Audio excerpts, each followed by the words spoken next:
Hi, since we're learning in method, several notes in method 1B, I'd like to go over a good way to learn notes and because I teach an intervallic relationship. That simply means that I'm teaching, I want students to notice the relationship between the notes. If you look at the song Merrily We Roll Along, which you'll be encountering in 1B, take a look at the very last note and you'll see middle C. And I'll put my cursor on it. That's middle C. We learned that in the last section, and we know where it is on the keyboard. It's the C, which is to the left of the group of two black keys. The one that's in the middle of your keyboard. That's middle C. That's what we call a line note. There are line notes and space notes. If you think of it as a ladder, we have steps of the ladder, but we also use the space in between the steps also. So the C is a line note. We also have notes that are on spaces. They're between the lines. This is actually one of them. Look at the next to the last note of this piece. That's a D. That's the note right above C.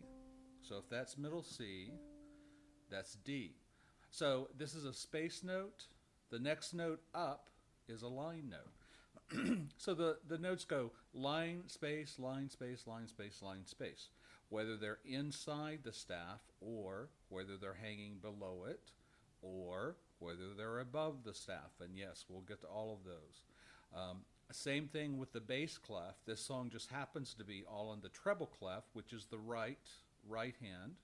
So this note would be middle C. We call this a step. When we're going from one note, from one letter name to the next letter name, that's a step. Now, what if we did a skip? We skipped that note and went to that note.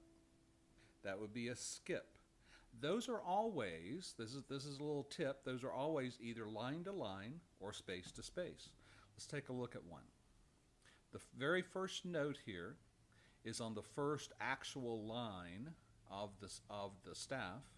That is an E. That is this E. Now, let's take a look at this one and the next line down, which is an added line. There's our middle C. Line to line, it's a skip.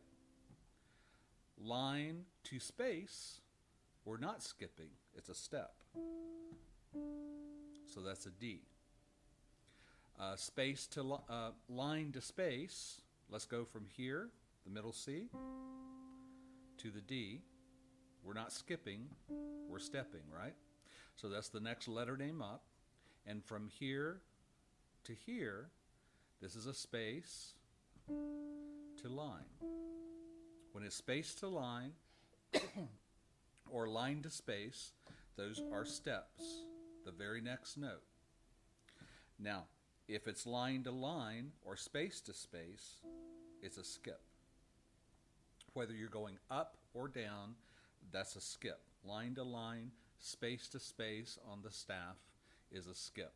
We'll run into skips a little bit later, but I wanted to just let you know sort of the philosophy behind learning notes this way.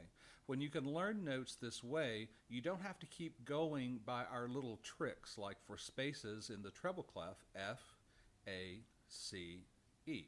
Well, every note that you see on the staff, you have to keep thinking F, A, C, E, F, A, C, E, F, A, C, E. Which one is it?